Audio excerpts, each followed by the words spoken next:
नमस्कार मित्रांनो, मी दिलीप पाटोले युट्यूब चॅनलवर सारंग वाघमारे यांचं सरचे स्वागत करताय. सर, तुम्ही कसे आहात? सर्वप्रथम आपणाला नमस्कार व खूप खूप आभार व्यक्त करतो की तुम्ही माझी छोटीशी मुलाखत घेत आहात. त्याबद्दल मी तुमचे मनपूर्वक शब्दारूपी मी तुमचा आभार व्यक्त करतो. मला बरेच दिवस झाले तुम्हाला भेटायचं होतं, तुमची मुलाखत घ्यायची होती. तुम्ही DY. Patil international university Akurdi Pune या ठिकाणी सध्या तक्षशाला टेक्निकल टीचर म्हणून काम करता. असं वाटलं की आपण त्यांच्याशी चर्चा करणं गरजेचं आहे, त्यांच्याशी तुमच्याशी बोलणं गरजेचं आहे. तुमचं बालपण जाणून घेण्याचं इच्छा होती, कारण मी तुमच्या आईवडिलांना पण पाहिलेलं आहे आणि त्यांच्या संग मी लई एन्जॉय केलेलं आहे. तर आज तुम्ही ह्या आमच्या स्टुडिओमध्ये आला, अतिशय आनंद वाटला आणि आपली तुमची आज मुलाखत घेण्यास तुम्ही तयारी झाला, वेळही देता, ही अतिशय महत्त्वाची गोष्ट आहे. तर सर, मला असं विचारायचं की तुमचं जे गाव आहे त्या गावात थोडक्यात तुम्ही वर्णन करा ना, तुमचं बालपण कसं गेलं, तुमचे मित्र कोण होते ते पण तुम्हाला मला शेअर करा. हो सर, नक्कीच. सर, माझं जन्म 20 सप्टेंबर 1981 रोजी, वार सोमवार, आणि संध्याकाळी 8 वाजता मौजे, वाशी, तालुका वाशी, जिल्हा धाराशिव, तेच पूर्वीचे उस्मानाबाद या ठिकाणी माझा जन्म झालेला आहे. आम्ही घरामध्ये विशेष म्हणजे या जन्माचे कौतुक मला सांगावं वाटतं की मी त्या उस्मानाबाद जिल्ह्यातील वाशी तालुक्यातील, पूर्वीचा भूम तालुका होता तो, भूम निजामकालीन, आम्ही निजाम काळातले आम्ही जिल्हे आमचे. तर त्या भूम तालुक्यातील वाशी या गावामध्ये जहागीरदाराचं गाव होतं, ज्या ठिकाणी निजामाच्या शेवटचा निजाम मीर उस्मान अली खान यांचं रियासत होती त्या मराठवाड्यावरती. तर मराठवाड्याच्या उस्मानाबाद, बीड, औरंगाबाद, परभणी, हिंगोली या ठिकाणी मुसलमानांची रियासत होती. त्यातील एक माझं छोटंसं गाव, त्यातील माझं जहागीरदार असलेले बळवंतराव कवडे हे जहागीरदार होते, त्या गावचं मी आहे. तर त्या ठिकाणी माझा जन्माचे तुम्ही विचारलेला प्रश्न, तर सगळ्यात मला आनंदाने सांगू वाटतं सर की त्या भूम तालुक्यातील वाशी शहरामध्ये त्यावेळेस मी 1981ला पंचक्रोशीतील मी जुळं बाळ आहे. तुम्ही आवळे जवळ आहे? हा, आवळे जावळे आहे मी. माझी आई मला सांगते की माझी बहीण, आम्ही बहीण आणि भाऊ, मुलगा आणि मुलगी हे असे जुळे झालो होतो. संध्याकाळची एक इन्सिडन्ट सांगतो. माझी आई वारंवार सांगत असते, भोळी बावडी आहे, मायाळू, प्रेमळ. तर संध्याकाळी जेवत असताना, पूर्वी कुठं जेवण वगैरे भेटत नसतं, तरी पण जेवण करत होती बिचारी आई वडिलापाशी बसून. पूर्वीची खूप मायाळू माणसं होती आणि त्यावेळेस तिला ते प्रसव वेदना सुरू झाल्या 7:30च्या नंतर. आणि मग काही वेळाने, पहिले घरीच डिलिव्हरी व्हायच्या, दाई वगैरे प्रकार असायचा, दवाखाना वगैरे नव्हता, म्हणजे होता गावाकडे, परंतु ते गरीब परिस्थिती असल्यामुळे कोणी जात नसायचं किंवा. तर ती माझी बहीण अगोदर झाली. आईचं सांगणं आहे, ती सांगते सारखी आम्हाला की बहीण अगोदर झाली आणि त्याच्या म्हणजे लोकांना वाटलं आता डिलिव्हरी झाली म्हणजे बाळंतीण झाली बाई, ती तशी बेहोश पडलेली, आता अवस्था बेकार. मग काही हुशार बायकांना कळालं की पोट तर अजून तसंच आहे, काय पोट तर अजून तसंच आहे, आणि आई तर बेहोश पडलेली. आणि मग मी 1 तास 10 मिनिटांनी मी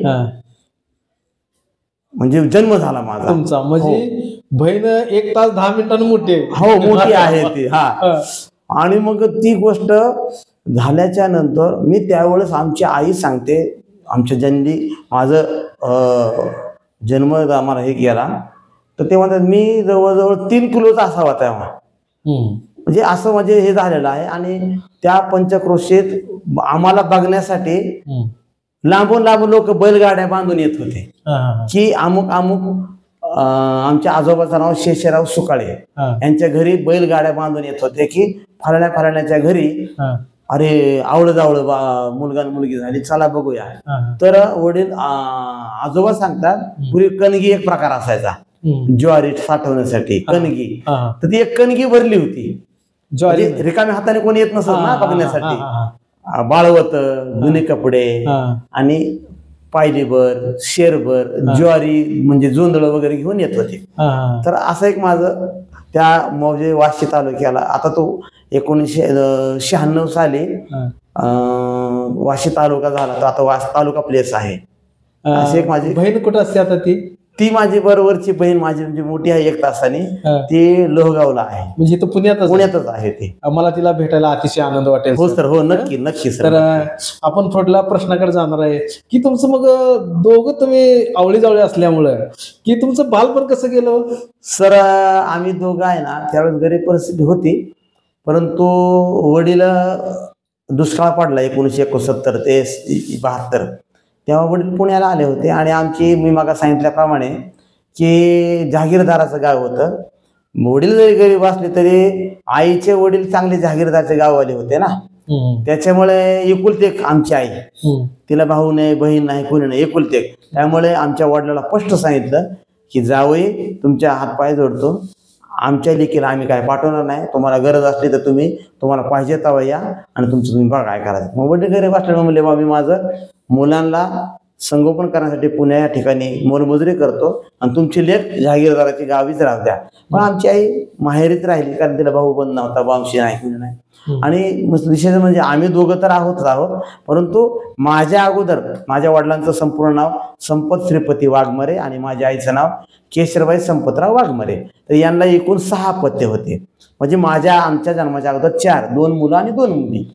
काय म्हणजे आम्ही त्यातले 3 भाऊ पुण्या या ठिकाणी आहोत, त्यातली एक माझ्या बरोबरची बहीण आणि 2 जी बहिणी आहेत त्या आमच्या उस्मानाबाद जिल्ह्यातच, एक कळंब आणि एक केज या ठिकाणी आहे, बीड जिल्ह्यामध्ये. तर एक असं आमची पार्श्वभूमी आहे थोडी. शिक्षण तुमचं झालं? सर आता शिक्षणाचा तो एक इन्सिडेंट सांगतो की मी घरात लाडका, शेंडफळ घरातलं शेंडफळ असल्यामुळे लाडका घरातला होतो. आणि मग आई सांगते की मला कोणीतरी सांगितलं की याला वरचं दूध पाजा. आता त्यावेळेस 2-2 बाळांना आईचं दूध पुरत नसायचं ना, त्यामुळं मग गाईचं दूध वगैरे घेऊन यायचं, पण मी प्यायचो नाही. मी लहानपणापासून जरा म्हणतात ना मुलाची जात असल्यामुळे जरा प्यायचो नाही. मग आईच्या अंगावर पिलो मी. आणि बहीण जी आहे तिने वरचं हे दूध पिलं. ते आताही मला कधी कधी बोलते की मी एवढा त्याग तुझ्यासाठी घेतलेला आहे, त्याच्यामुळे माझी उंची कमी झालेली आहे, त्याच्यामुळे मला शिक्षण भेटलं नाही, पण त्याची मी परतफेड करतोय आणि करत राहील, त्याच्या ऋणात आहे मी. आणि शिक्षणाला सांगता तर मी शेंडफळ असल्यामुळे मी शाळेत जात नसायचो.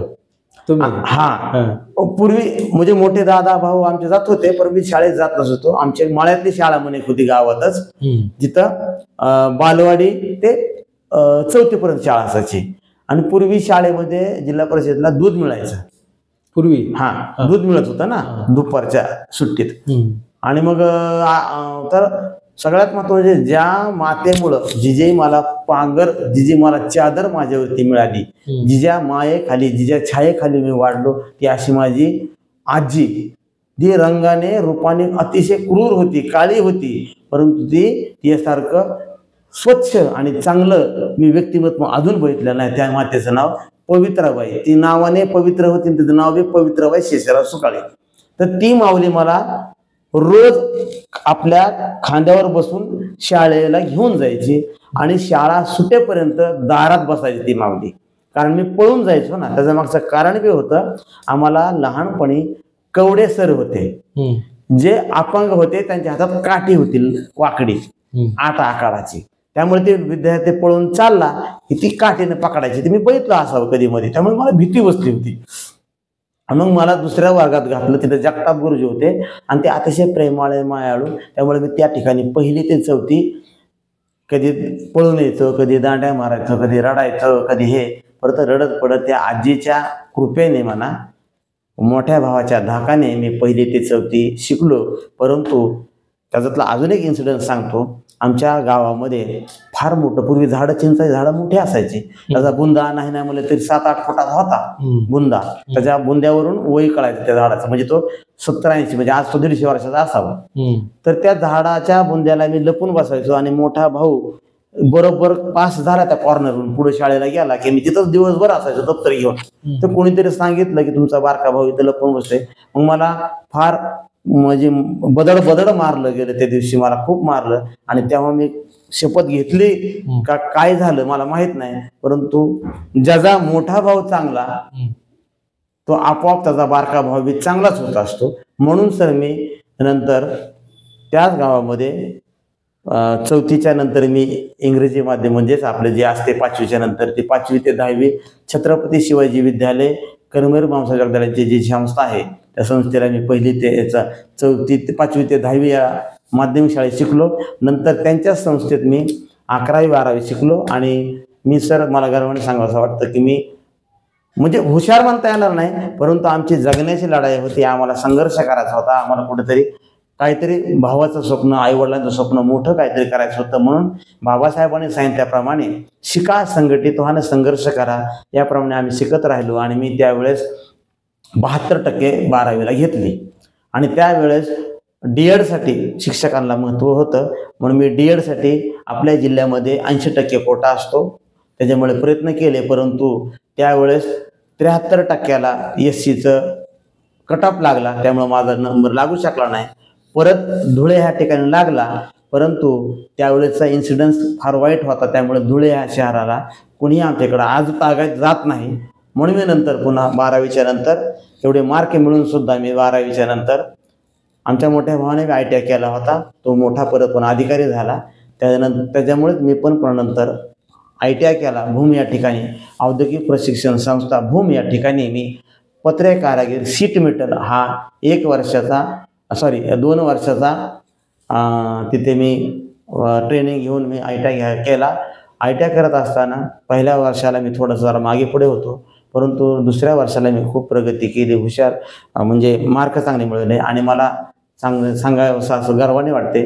तर मी डिव्हिजनमध्ये ज्या डिव्हिजन 4 असतात, उस्मानाबाद, लातूर, परभणी आणि बीड, ह्या 4-5 जिल्ह्यामध्ये डिव्हिजनमध्ये मी प्रथम क्रमांकाने पास झालो. म्हणजे पूर्वी एका जिल्ह्यात एकच ITI असायचं. हा, त्याच्यामुळे मी डिव्हिजनमध्ये प्रथम क्रमांकाने पास झालो. आणि मला 92% मिळाले. 92% मी पास झालो. आणि माझा या ठिकाणी त्या संस्थेच्या वतीनं सत्कार समारंभ केला. नंतर मला ITIच्या नंतर CTI करण्यासाठी बँगलोर किंवा मुंबईला जाण्यासाठी बऱ्याच मार्गदर्शकांनी मार्गदर्शन केले, परंतु गरीब परिस्थिती असल्यामुळे पुण्याला ओढ होती माझ्या वडिलांचं.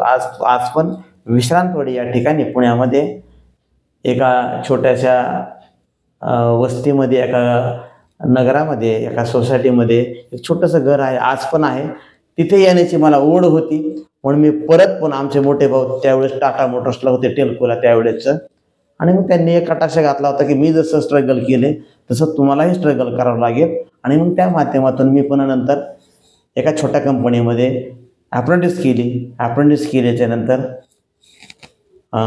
त्या ठिकाणी कामाला लागलो. मग नंतर तिथे परमनंट बी झालो. म्हणजे हळूहळू स्किल वाढत गेला. आणि पुण्यामध्ये आणि 11 ऑगस्ट 2000 या ठिकाणी पुण्यात आलो. आणि आज त्या गोष्टीला मला सर 25 वर्ष पुण्यामध्ये झाले. आणि पुण्याने मला भरभरून दिलं आहे. मला हे भरभरून दिलं आहे मी कुठल्या ह्याच्यामध्ये, आणि समाधानी आहे की मला सगळ्या गोष्टी. आणि तुमचं लग्न किती साली झालं सर? माझं लग्न 18 नोव्हेंबर 2011ला झालं. तरच माझी कालच्याच 18 तारखेला माझी ॲनिव्हर्सरी सुद्धा झाली, ज्याला 15 वर्षे सहजीवनाची 15 वर्षे पूर्ण झाली. माझं पत्नीचं नाव सुकन्या आहे. ती सुद्धा अतिशय प्रेमळ आणि समजून घेणारी, मला तसेच माझ्या विचार रुजवणारी आहे. आणि मला एकच अपत्य आहे, त्याचं नाव संविधान आहे. मध्ये एक असं पण झालं ना, वर्कशॉप पण होतं ना तुमचं? हो, हा. मी नोकरी केली मी 2000 ते 2005 साली. मी त्या कामात एक्सपर्ट झालो. आणि नंतर मला वाटलं की आपण स्वतःचा व्यवसाय करावा. मी नंतर निर्मिती फॅब्रिकेशनच्या नावाने व्यवसाय केला. अतिशय नावारूपाला तो आला. मी यशाच्या उंच शिखरावरती असताना काही बॅडपॅच जीवनामध्ये येत असतात, काही गोष्टी घडत असतात, त्याच्यामुळे मी थोडंसं खाली आलो.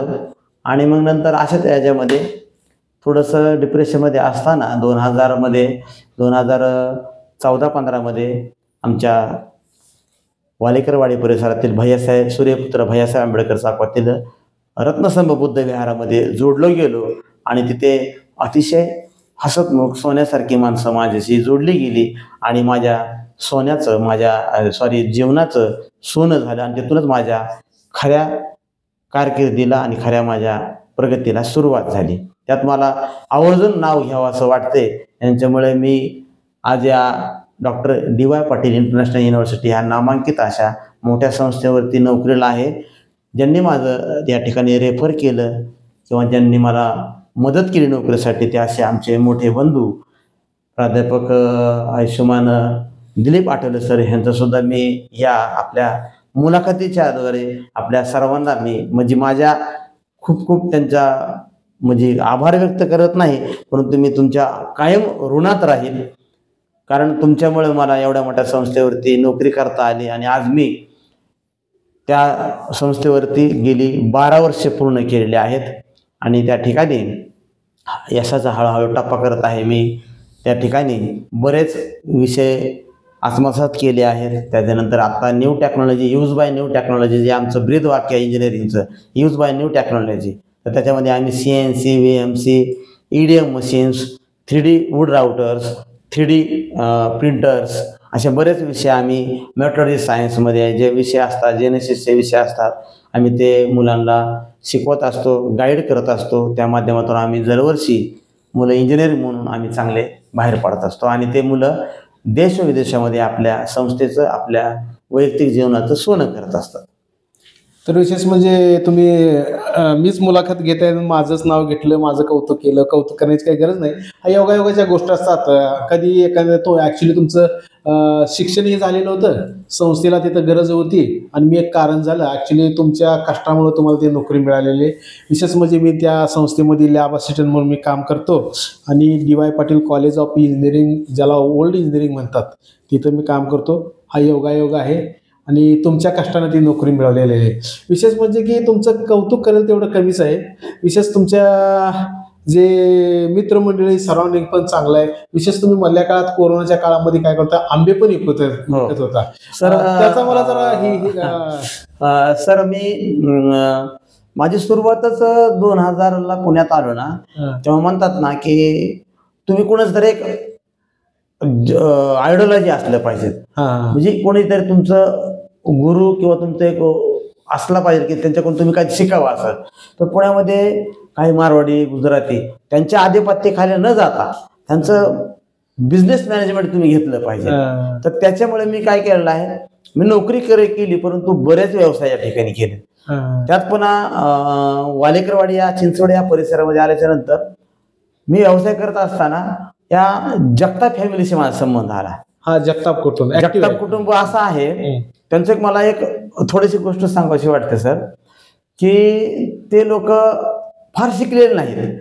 जे नेमकं म्हणजे थोडं नाव लिहिण्यापुरतं, पेपर वाचण्यापुरतं आहेत, परंतु त्यांचा बुद्ध्यांक चांगला आहे, त्यांचं गणित चांगलं आहे, त्यांना व्यवसाय चांगला करता येतो.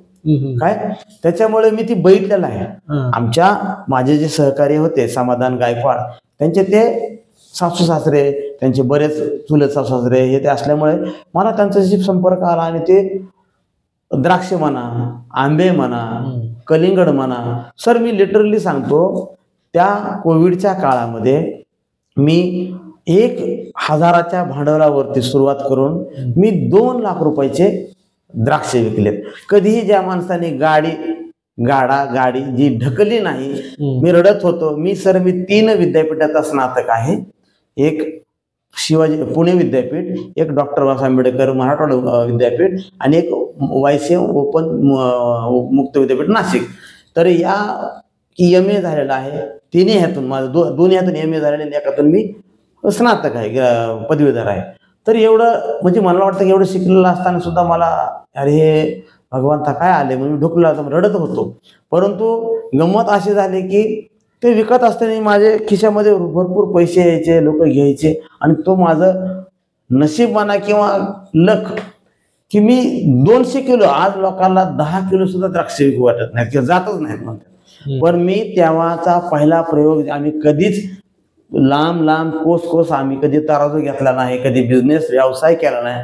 अशा व्यक्तीनं 200 ते 250 किलो सातत्याने कंटिन्युटली 1.5 महिना या प्राधिकरणामध्ये 250 ते 200 किलो द्राक्ष विकलेले आहेत.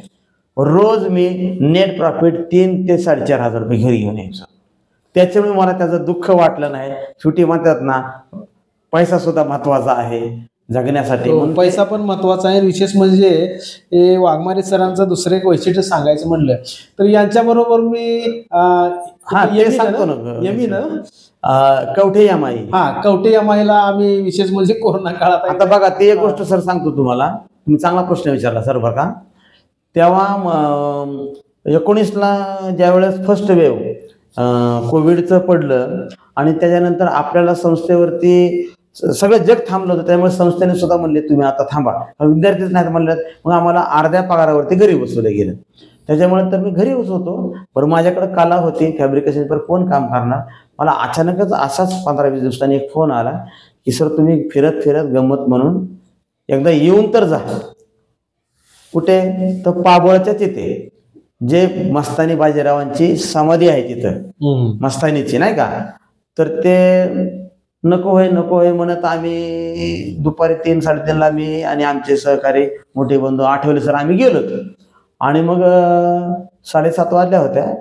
अंधार पडला होता, परंतु इच्छा नव्हती. आणि मग तिथे गेल्यानंतर एवढं प्रसन्न वाटलं त्या शेतामध्ये. त्या शेतातल्या वर्कशॉपला भेट दिली. अगदी माझ्या इंजिनिअरिंगच्या कॉलेजसारखं वर्कशॉप होतं. कामाचं स्वरूप चांगलं होतं. मला म्हणले UPचे काही लेबर प्रॉब्लेम असल्यामुळे लोक घरी गेल्यामुळे हा जॉब आहे माझ्याकडे, PO आहे त्या जॉबची आणि लोकांचे पैसे घेतले, त्यामुळे तुम्हाला हे काम करून द्यावं लागेल.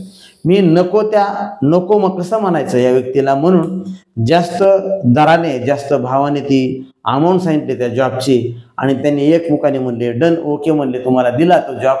आणि मग आता ते नको म्हणल्यानंतर डोक्यावर शिरावर घेतलं झालं. आणि मग तिथून आम्ही दोघं चर्चा करत करत 80 किलोमीटर आमच्या घरापासून भरलं गेलं.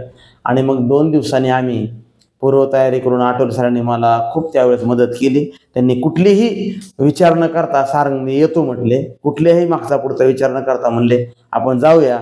आणि आम्ही लगेच आमच्या फटफटीला आमच्या 2 व्हीलरला किक मारले. आम्ही त्या गावात पोचलो. आणि 15 ते 20 दिवसाचं काम आम्ही सकाळी मी पहाटे 6ला किंवा 5ला लागायचो. ते संध्याकाळी मला किती कधी होते ती माहीत नाही. त्यांनी आठवड्यात पाहिलेलं आहे माझा कामाचा टेम्पो कसा आहे, रेशो कसा आहे. मी कामात कधीच काम चुकराय किंवा कामात दिरंगाई कधी करत नाही. कारण काम आहे तर पैसा आहे ही एक मला कळते. Work is love is worship हे जे वाक्य आहे की तुमचं कामावर ते प्रेम असलं पाहिजे. त्या माध्यमातून मी काम करत गेलो. आणि मला तिथे त्या काळामध्ये जे लोक घरी बसून होती, काय कारण कर हुनर असताना, काय कारण कर काही कला असताना ते लोक आपले घरी बसले होते. परंतु मी त्या माध्यमातून त्या कोविडच्या काळात सुद्धा जवळजवळ लाखो रुपये कमिवले.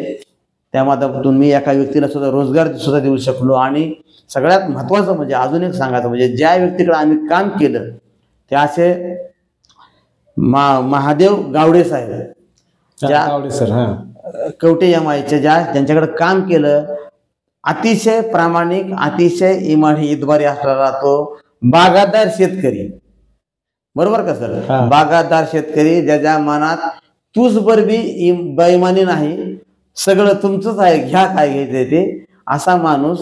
जिथं आम्ही सुरुवातीला गेलो त्यांच्या मातोश्रीनं अरे पुण्याहून माणसं आल्या, त्यांना अजिबात घरात घेऊ नका, लांब लांब बसा असं केलं.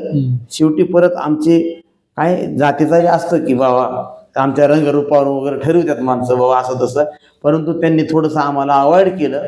आणि मग नंतर आम्ही कोण आहोत, काय करतो असं सांगितलं. त्या माऊलीला बी थोडंसं आमच्याबद्दल विश्वास वाटला. आणि नंतर आम्हाला पाणी वगैरे देऊन आम्ही पुन्हा नंतर त्यांच्या घरातलं कधी झालो हे सुद्धा आम्हाला माहित नाही. आम्ही रोज त्यांच्या भाकरीच्या टोपल्यातल्या भाकरी घेऊन त्यांच्या घरी रोज माऊली, त्या माऊलीचं मला नाव आठवणं झाले, त्यांनी आम्हाला पोटभर यथोचित सन्मान करून पोटभर जेवण वगैरे करून आम्हाला तिथून आम्ही म्हणजे ते सांगण्यात तात्पर्य की चांगलं आम्ही त्या काळात बी बसून राहिलो नाहीत आम्ही. बरोबर. विशेष म्हणजे मित्रांनो की ही जी व्यक्ती आहे मेहनती आहे, कष्टाळू आहे आणि स्वाभिमानी आहे.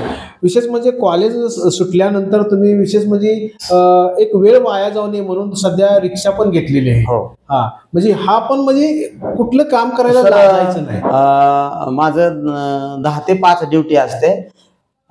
शिक्षण क्षेत्रात असल्यामुळे मला काय फारसं फिजिकली वर्क नसतं, परंतु जो माझा लोड असतो तेवढा लोड घेऊन मी इमानी इतबारी काम करत असतो. आणि मग ते कामाच्या नंतर म्हणजे मला कंपनीसारखं खूप फिजिकली वर्क न करण्यामुळे मला वेळ भेटतो. आणि मग मी त्या माध्यमातून मी एक ऑटो रिक्षा घेतलेला आहे 3 व्हीलर. आणि मग त्या माध्यमातून आता हे ऑनलाईन ओला उबेरच्या राईड मिळतात. तर फार वेळ न त्याच्या मागे लागता एक 9:30-10 पर्यंत मी 500-600 रुपये त्या माध्यमातून कमवतो, ज्यातून माझं कुटुंब निर्वाह चांगला होतो आणि मी समाधानी आहे. म्हणजे एक बघा, माणूस चांगल्या ठिकाणी काम करो किंवा कुठल्या ठिकाणी करो, मात्र त्याचा पाय जो म्हणतो हा जिमनीवर असला पाहिजे. तर ह्या व्यक्तींचा पाय म्हणजे सारंग सरांचा पाय किती जिमनीवर आहे हे मला जाणीवपूर्वक सांगावंसं वाटतं. तुम्ही ह्या स्टुडिओमध्ये आला आणि तुमचं मन मोकळे तुम्ही बोलला, तुमची मुलाखत घेण्याची संधी दिली, त्याबद्दल तुमचं मनपूर्वक आभार. नमस्कार. सर, नमस्काराच्या अगोदर मी फक्त एक शेर म्हणेल आणि आपली रजा घेईल. माना के औरों के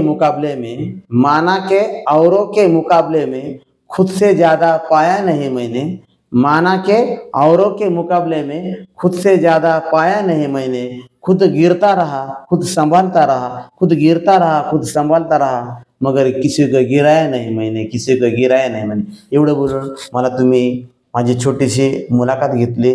आपल्या चॅनलला, आपल्या व्यक्तिगत, आपल्या कुटुंबाला, माझ्या वाघमारे परिवाराकडून खूप खूप शुभेच्छा देतो आणि थांबतो. नमस्कार. जर मित्रांनो हा व्हिडिओ आवडला तर तुम्ही लाईक करा, शेअर करा आणि सबस्क्राईब करायला जर विसरू नका. आणि असंच आपण अधूनमधून भेटू. धन्यवाद.